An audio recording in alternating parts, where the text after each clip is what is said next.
नमस्कार। अगले साल 7 राज्यों में विधानसभा चुनाव है और इनमें से 5 राज्यों में तो साल की शुरुआत में ही चुनाव होने हैं। लिहाजा सियासत भी उसी हिसाब से गर्मा रही है। जिन राज्यों में अगले साल के शुरू में चुनाव है उनमें सबसे अहम है उत्तर प्रदेश, जहां बीजेपी की योगी आदित्यनाथ सरकार सत्ता पर दोबारा काबिज होने के लिए सियासी दांवपेच में जुट गई है। तो प्रधानमंत्री नरेंद्र मोदी ने आज अलीगढ़ में एक तरह से चुनावी प्रचार का आगाज किया है।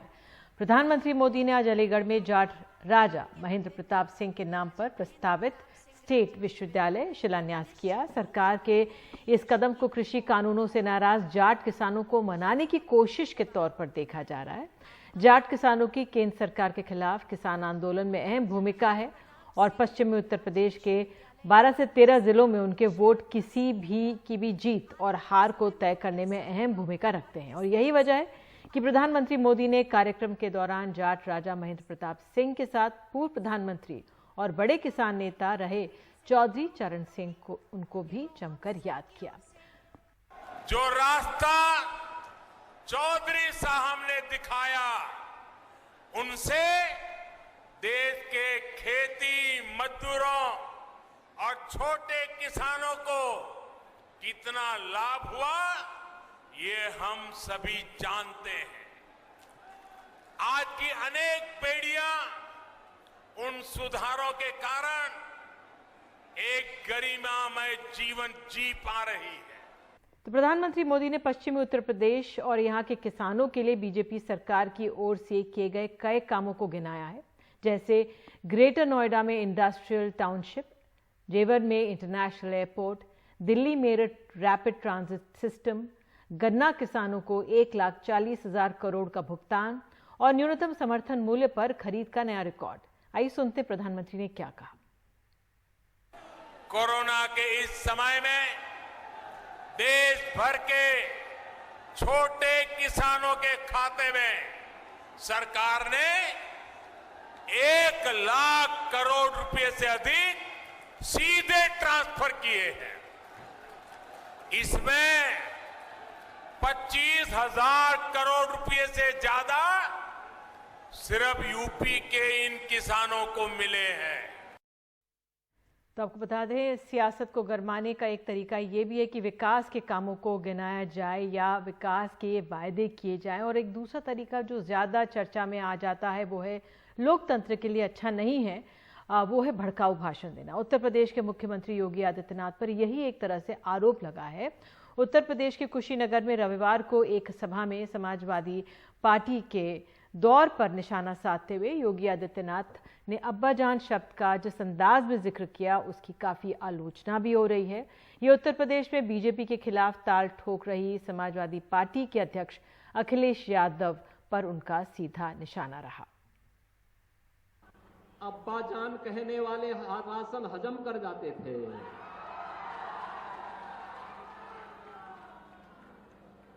तब कुशीनगर का राशन नेपाल पहुंच जाता था, बांग्लादेश पहुंच जाता था, और आज कोई इन गरीबों का राशन निकलेगा तो राशन तो नहीं निकल पाएगा, लेकिन जेल जरूर चला जाएगा।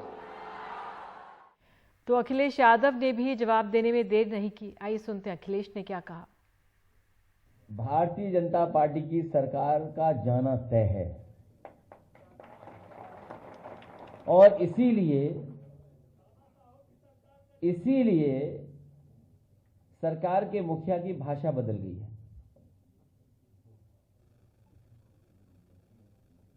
इनकी भाषा इसीलिए बदल गई है क्योंकि उत्तर प्रदेश की जनता बदलाव चाहती है, खुशहाली चाहती है।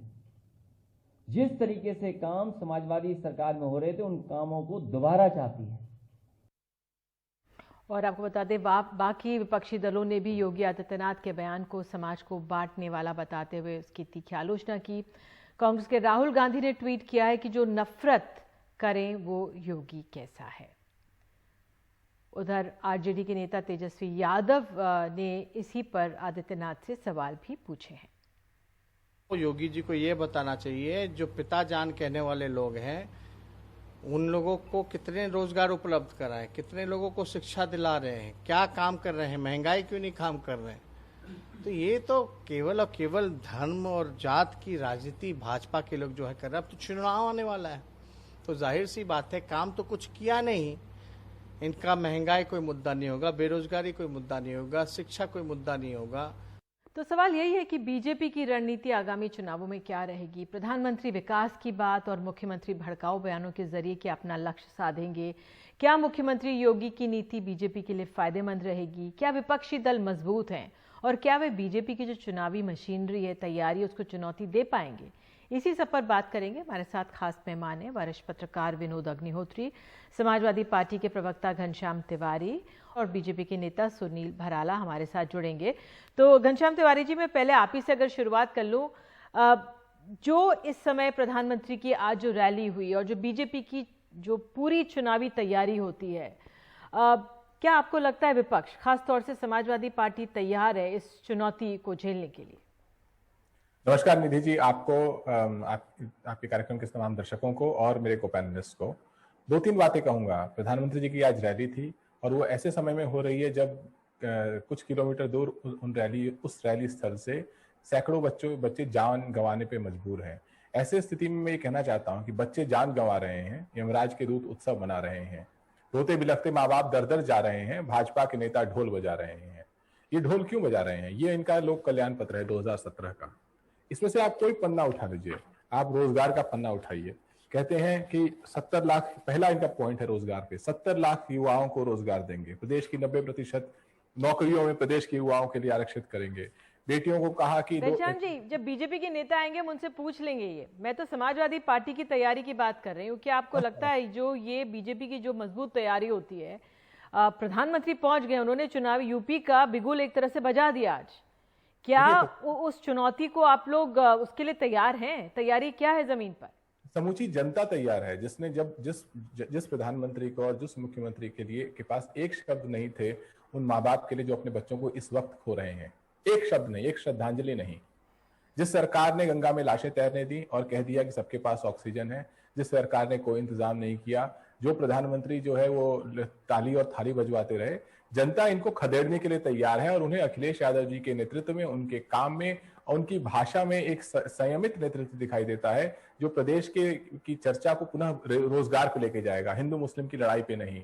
तो प्रदेश की चर्चा को पुनः इस चीज पर लेके आएगा कि हाथरस की बेटी जिस कांड को 1 साल आज हो रहे हैं उस तरह की घटनाएं ना हो। प्रदेश में जिस तरीके से अर्थव्यवस्था और उस इंफ्रास्ट्रक्चर ध्वस्त हो गया है वो बेहतर हो सके। सैकड़ों किसान मर गए, वो चर्चा प्रदेश की चर्चा है।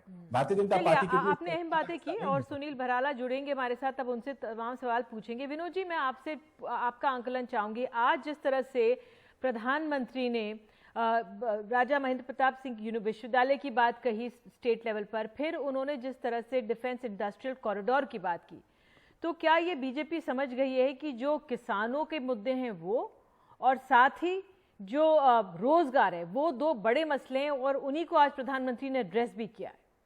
देखिए, जो 2014 के बाद से भारतीय जनता पार्टी बनी है उसके बारे में एक बात तो हम सबको माननी चाहिए, घनश्याम जी भी मानेंगे इस बात को, नतीजे कुछ भी हो, चुनाव वो पूरी ताकत से, पूरे दमखम से लड़ती है और पूरी तैयारी से लड़ती है। नतीजे जैसे भी हो, चाहे वो दिल्ली के नतीजे हो, चाहे बंगाल के नतीजे हो, चाहे गुजरात के हो, चाहे कहीं के हो, लेकिन चुनाव पूरी ताकत, या यूपी के नतीजे रहे हों, चुनाव पूरी ताकत से भारतीय जनता पार्टी लड़ती है। उत्तर प्रदेश में भी 2022 में चुनाव होने हैं। विपक्ष की तैयारी अपनी जगह होगी, जैसी भी होगी, घनश्याम जी बताएंगे, कांग्रेस के प्रवक्ता बताएंगे, लेकिन भारतीय जनता पार्टी की तैयारी जो है सबसे ज्यादा है। उन्होंने कमियां, जो उनकी कमियां हैं, जैसे कोरोना के बारे में भी तिवारी जी ने कहा कि निश्चित रूप से कोरोना प्रबंधन को लेकर के बहुत ज्यादा बदनामी हुई, प्रदेश सरकार की भी, केंद्र सरकार की भी, और बहुत सारे सवाल उठे। भाजपा उस बात को जानती है, भाजपा का फीडबैक है, इसलिए उन्होंने डैमेज कंट्रोल शुरू कर दिया। उन्होंने जो है किसान आंदोलन से लेकर के जो उनका पश्चिमी उत्तर प्रदेश में एक बड़ा जनाधार किसानों के बीच में रहा है, खास करके जाट किसानों के बीच में, वैसे तो सभी रोकूंगी, मैं आपको बता दूं सुनील भराला जुड़ गए और आपने शब्द का प्रयोग किया डैमेज कंट्रोल। बीजेपी ने डैमेज कंट्रोल करना शुरू कर दिया, लेकिन क्या वाकई है?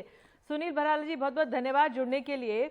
भराला जी, जो आज प्रधानमंत्री का संबोधन था अलीगढ़ में, जो जाट नेता हैं महेंद्र प्रताप सिंह, उनके नाम पर विश्वविद्यालय की बात की गई, तो क्या माना जाए, किसानों के जो मुद्दे उसको साधने के लिए जो जाट समुदाय पश्चिमी उत्तर प्रदेश में 17% है उसको एक तरह से अपने तरफ वापस खींचने के लिए ये आज प्रधानमंत्री ने इसका ऐलान किया या इसकी शिलान्यास किया? देखिए निधि जी, पहली बात तो जो महापुरुष हुए हैं हम उन्हें जाति में नहीं देखते हैं, और हमारी पार्टी की जो विचारधारा है और हमारी पार्टी के जो चुनावी एजेंडे हैं वो एजेंडों पे नहीं हम चुनाव लड़ते। भारतीय जनता पार्टी के कार्यकर्ता 5 साल चुनाव लड़ते रहते हैं जनता के बीच में। हम विकास और सबका साथ हो उसको लेकर के काम करते हैं। अब राजनीतिक दल में बहुत सारे जो अपने विपक्षी भाई हैं वो ये कयास लगाते रहते हैं हमेशा कि हमने ये हो गया है।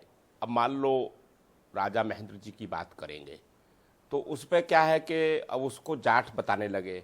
उनके त्याग की बात करो, उन्होंने जो त्याग किए थे उस शासनकाल में, बीएचयू को ज़मीन दी थी, उसमें सभी समाज के लोग पढ़ते हैं। मुस्लिम विश्वविद्यालय उन्होंने बनवाया था।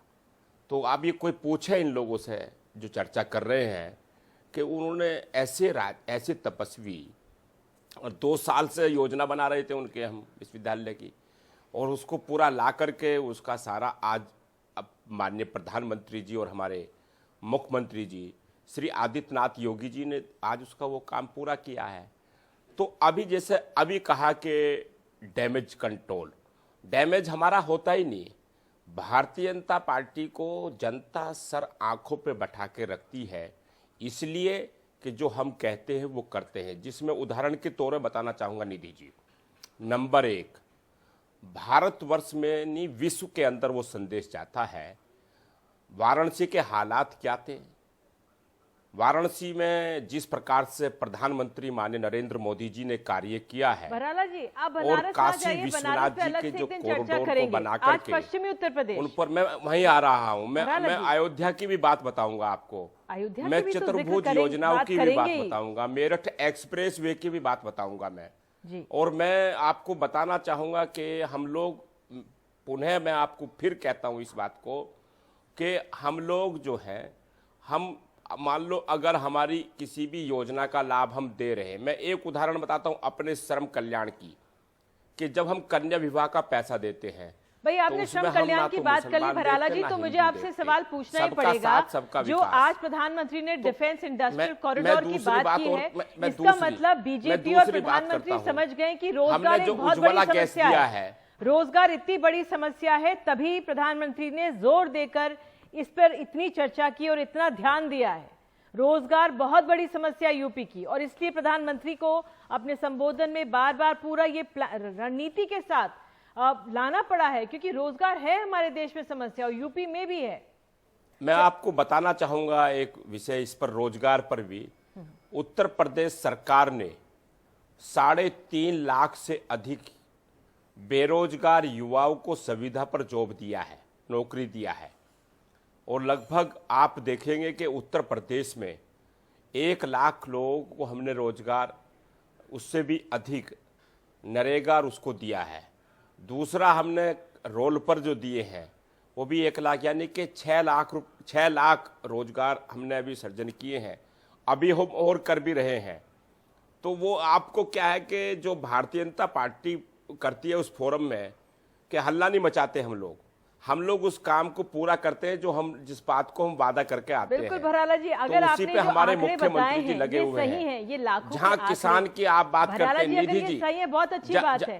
उत्तर प्रदेश की जनता निधि जी मैं एक बात और धन्यवाद भी करता आपको हूं करेगी अगले साल, मैं अगर ये दूसरी आंकड़े निधि सही जी, हैं। एक बहुत निधि जी, अच्छा लग रहा है सुन मैं के। अभी एक 30 सेकंड में एक बात, हाँ बिल्कुल जी, और 30 सेकंड में एक बात और बताना चाहूंगा। जहां ये किसानों की बात कर रहे थे हमारे भाई लोग अभी, तो किसानों को जो हम कहते कि खदेड़ देंगे, हमारे उत्तर प्रदेश के मुख्यमंत्री श्री योगी आदित्यनाथ जी के नेतृत्व में प्रथम दिन मुख्यमंत्री की कुर्सी पर बैठने के बाद उन्होंने 38,000 करोड़ रुपए किसानों का उत्तर प्रदेश में कर्जा माफ, करने का घोषणा जो चुनाव में किया था, चलिए ये बात भी उसको बहुत अच्छी तत्वरित है। अगर तरीके ऐसा से है उसको घोषणा दिया और गया। जमीन पर कितना तो होता है भराला जी, बहुत ये अच्छा है। आप उसको, आप नहीं, घोषणा जमीन पे नहीं, उस पर किसान निधि मुख्यमंत्री जी उत्तर प्रदेश में देखिए आप, और जहां झुग्गी झोपड़ी बस्ती गरीब की बात होती है, अगर घर की छत गिर जाती है, टूट जाती है, तो हम उस पर 2.5 लाख रुपए सीधा उसके खाते में भिजवा रहे भराला जी, हैं। अगर तीसरी इतना बात मैं मार्मिक यही बताना हृदय है, चाहूंगा कि अगर इतना प्रधानमंत्री मार्मिक ग्रामीण हृदय है,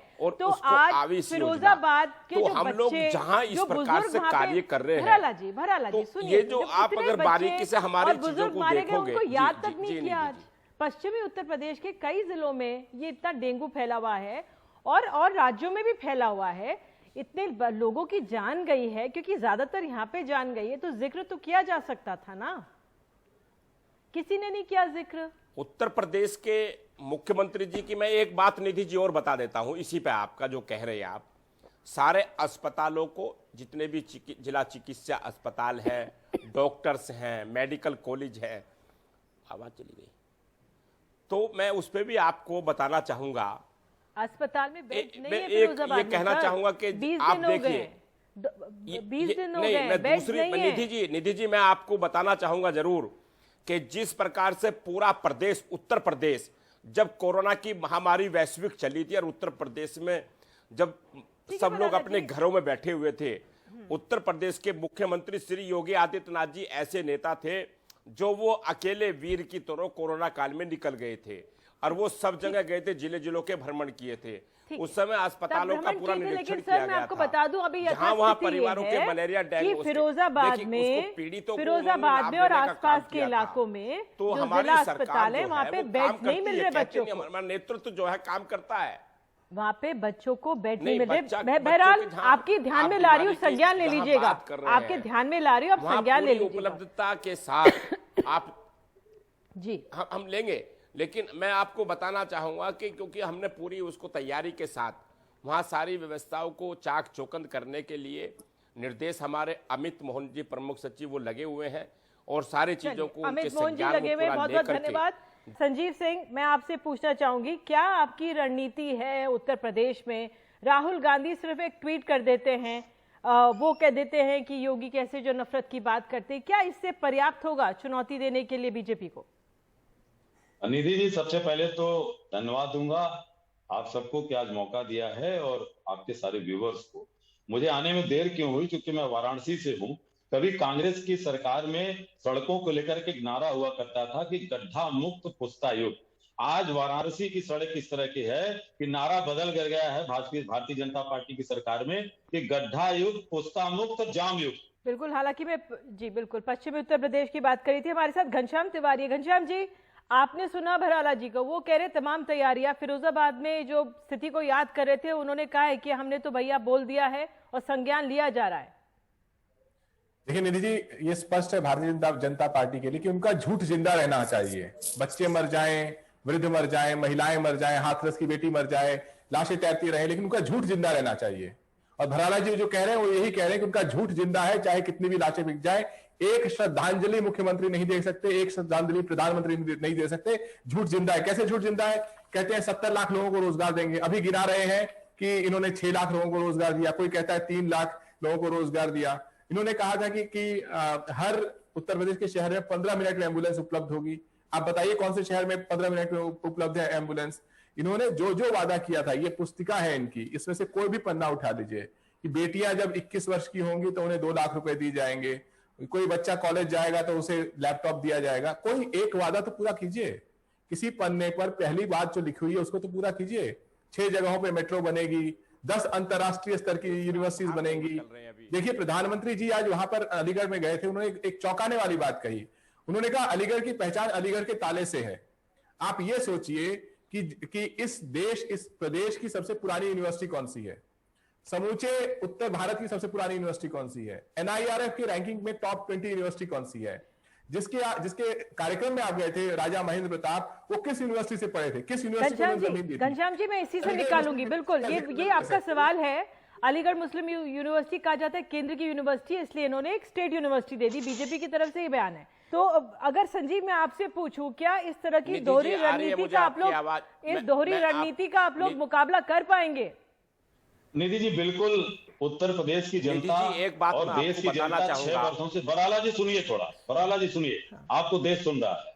आज ये आप देखिए कि चुनाव आते योगी आदित्यनाथ की पहचान क्या थी? सांप्रदायिक बातों को बोलने की। मुख्यमंत्री होने के पहले आज अब्बा जान, भाई जान, और यही वो लोग थे जो 19 के चुनाव में शमशान और कब्रिस्तान की बात करते थे। अगर इन्होंने काम किया होता निधि जी, तो मुख्यमंत्री जी को इस्तेहार न देना पड़ता, जहां पे बंगाल में इन्होंने कोई भी चीज नहीं छोड़ी थी। प्रधानमंत्री ने 25-25 रैलियां की, गृह मंत्री ने 50 ज्यादा रैलियां की, और क्या करते हैं कि बंगाल के फ्लाईओवर की फोटो डालते हैं, बंगाल के होटल की फोटो डालते हैं, और उत्तर अमेरिका प्रदेश की। अलग है। मैं आपसे यही समझना चाह रही हूँ, उत्तर प्रदेश उत्तर अलग है। प्रदेश- आप देखिए जिस तरह से आम आदमी पार्टी वहां पर आई है, सब राम मंदिर जा रहे हैं, ये सब तो जी। आप क्या इस जो ध्रुवीकरण की बात है, क्या आप उससे चुनौती को झेल पाएंगे? मैं आऊंगी, आपने अपनी बात निधि रखी। जी एक मिनट बात जी, जी, देखिए, जी। दर्शन करना, पूजन करना व्यक्तिगत आस्था की चीज है, और भारतीय जनता पार्टी के पास इसका कॉपीराइट नहीं है, कोई भी करे।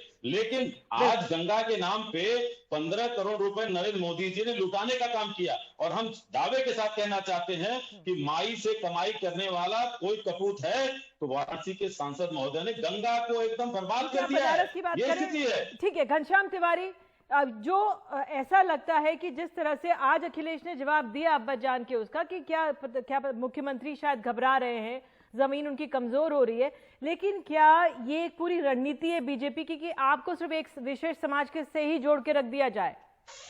देखिए, अगर आप उत्तर प्रदेश की कैबिनेट के बारे में एडीआर की रिपोर्ट देखेंगे 2017 की, तो कम से कम 4 मंत्री ऐसे हैं जिसमें मुख्यमंत्री, उप मुख्यमंत्री, 2 और मंत्री, जिनके ऊपर चार्जेस, उनके एफिडेविट के हिसाब से चार्जेस हैं to promote enmity among based on religious grounds. तो ये उनकी चैंपियनशिप है, ये इनका कोर शमशान कब्रिस्तान की दास्तान इनका कोर एजेंडा है। तो मुझे लगता है कि इसमें हमें कोई दो राय नहीं रखनी चाहिए कि जब तक चुनाव आएगा तब तक उत्तर प्रदेश में ये नफरत के इतने बीज बोएंगे जब तक जनता ये नहीं ठान लेगी कि हम इन लोगों को उखाड़ फेंकेंगे और हम खुशहाली की राजनीति पे ध्यान देंगे, तब तक ये अपने नफरत के बीच बोते रहेंगे। इनका एजेंडा बिल्कुल स्पष्ट है, और उत्तर प्रदेश ठीक है, आपकी उसके लिए क्या तैयारी होगी ये एक अहम देखना रहेगा। विनोद जी, आखिर में मैं आपसे जानना चाहूंगी कि आपका आंकलन क्या है? एक तो विपक्ष बिखरा हुआ है, अलग अलग है, कोई साथ भी नहीं आ रहा है, सब अपनी अलग अलग रैलीज कर रहे हैं। प्रतिज्ञा रैली कांग्रेस करेगी, आज आम आदमी पार्टी ने तिरंगा रैली की, समाजवादी पार्टी की अपनी। तो उस लिहाज से क्या जो विपक्ष का बिखराव है, क्या जो ये विपक्ष इस समय यूपी में मौजूद है, वो चुनौती दे पाएगा बीजेपी को?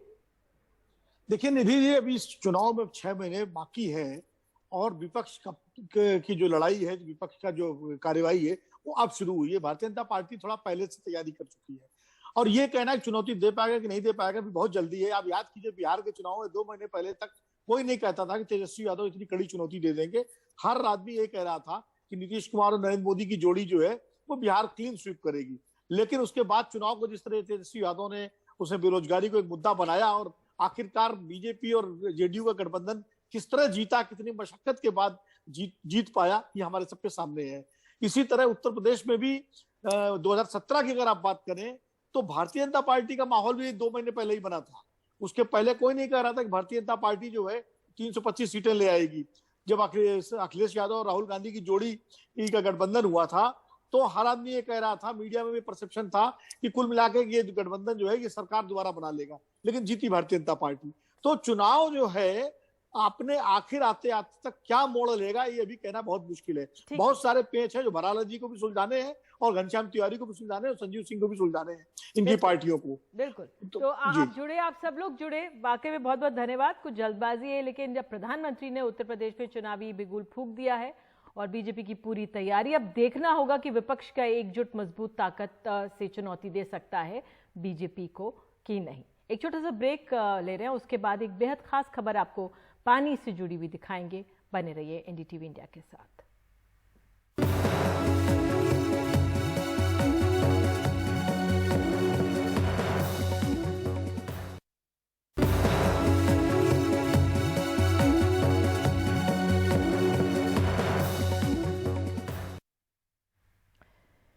क्या आपने कभी सोचा कि लगातार बारिश होने के बावजूद दिल्ली प्यासी क्यों रह जाती है? क्यों दिल्ली को पानी के लिए दूसरे राज्यों का मुंह देखना पड़ता है? इसकी वजह यह है कि दिल्ली ने अपने पानी के भंडारों को पूरी तरह से नजरअंदाज कर दिया और उन्हें एक तरह से समाप्त कर दिया। ये है दिल्ली के तालाब। इनमें से कई अतिक्रमण का शिकार हो गए तो कई सूख गए। हमारे सहयोगी रवीश रंजन शुक्ला की ये रिपोर्ट। बारिश के वक्त दिल्ली की सड़कें, नदियों और बहुत सारे इलाके तालाब में तब्दील हो जाते हैं। लेकिन दिल्ली के असली तालाबों की हालत क्या है? द्वारका के सेक्टर 8 में नगर निगम के इस तालाब का नाम ही जल शक्ति तालाब है, लेकिन आसपास पक्का निर्माण होने से इस तालाब में न तो बरसात का पानी आ पाता है और न ही पास की नहरों का। लिहाजा ज्यादातर समय ये सूखा होता है। सेक्टर 8 का ये तालाब है। ये मानसून बहुत भारी बारिश आई है, लेकिन जितना भी स्टॉर्म वाटर ड्रेन्स का पानी है, जो एक ट्रंक ड्रेन 2 है आपको दिखाई, उसका सारा पानी इसमें भर सकता था। लेकिन आप देखिए थोड़ा सा पानी इसमें आया जो आसपास का आया है, वो ट्रंक ड्रेन 2 का सारा पानी निकल चुका है, नजरगढ़ ड्रेन में मिल चुका है। ये पानी की बर्बादी है। मानसून में यह तालाब पूरा भर जाना चाहिए था, लेकिन यह पानी नहीं भरा है। लेकिन ऐसा नहीं है कि दिल्ली के पास अपना पानी नहीं है। अब ये आप देखिए, 11 सितंबर को इस बरसाती ड्रेन में किसी नदी के तरह पानी बह रहा था। सोचिए अगर इसका पानी ऐसे तालाबों में चला जाता तो उससे दिल्ली के तालाब और पानी के सूखे स्रोतों को एक नई जिंदगी मिल सकती थी। ये द्वारका सेक्टर 20 में ट्रंक ड्रेन 2 है, जो कि कुछ सेक्टर से और एयरपोर्ट से पानी लेकर आती है। ये इधर नजरगढ़ नाले में जाकर मिल जाती है। आगे जाकर आप देख लीजिए, इसमें ये करीब 7 साढ़े 7 फुट गहरी है और इसमें इतना पानी है कि 15-20 तालाबों का लबालब भर सकती है। आज काफ़ी बारिश हुई है। 11 सितंबर है 2021। अब ये सारा पानी बर्बाद जा रहा है, जबकि दिल्ली सरकार, केंद्र सरकार, दोनों का राज है दिल्ली में। दोनों को बहुत बार कहा जा चुका है कि जितनी भी स्टॉर्म वाटर ड्रेन्स हैं, बरसाती नाले हैं, इनको तालाबों से लिंक कर दिया जाए। बरसाती नालों को साफ रखें और वो तालाबों में जाएगा, दिल्ली का पानी रिचार्ज हो जाएगा। लेकिन ना दिल्ली सरकार ना केंद्र सरकार किसी भी बात को मानने के लिए तैयार नहीं है और ये सारा पानी बर्बाद जा रहा है। सरकारी आंकड़ों के मुताबिक दिल्ली में करीब 1000 तालाब और जल निकाय हैं। लेकिन जब साइकिल नाम की एक संस्था ने इन तालाबों की GPS टैगिंग शुरू की तो पता चला कि 325 तालाब साल भर सूखे रहते हैं और 300 तालाबों में सीवर जैसा जहरीला पानी भरा रहता है। 2-2.5 हजार एकड़ से ज्यादा का क्षेत्रफल है दिल्ली में, जहाँ बहुत सारे जोड़ तालाब हैं, अन्य गाँव में हैं, और सरकार ने कभी उनके पुनर्जीवन के लिए कोई फैसला नहीं है। इसका खामियाजा और सिर्फ वो गांव नहीं, आसपास का शहर जो बस रहा है, सब इसको भुगत रहे हैं। हम देख रहे हैं द्वारका में ऐसी सोसाइटी थी जहाँ लोगों को बाहर निकल के आना पड़ रहा है। दिल्ली में 100 से ज्यादा तालाबों पर अतिक्रमण भी हो चुका है। अब नारायणा तालाब की ये 3 तस्वीर देखिए। पहली तस्वीर सन 2000 की है, जिसमें तालाब जैसा दिख रहा है। फिर 2009 की तस्वीर और अब ये 2021 की तस्वीर है, जिसमें तालाब का नामो निशान लगभग मिट सा गया है। कंक्रीट के इस जंगल को बसाने की सनक में हम ये भूल गए कि आने वाली पीढ़ी को कैसे साफ हवा और पानी मिलेगी। दिल्ली से रवीश रंजन शुक्ला, NDTV इंडिया।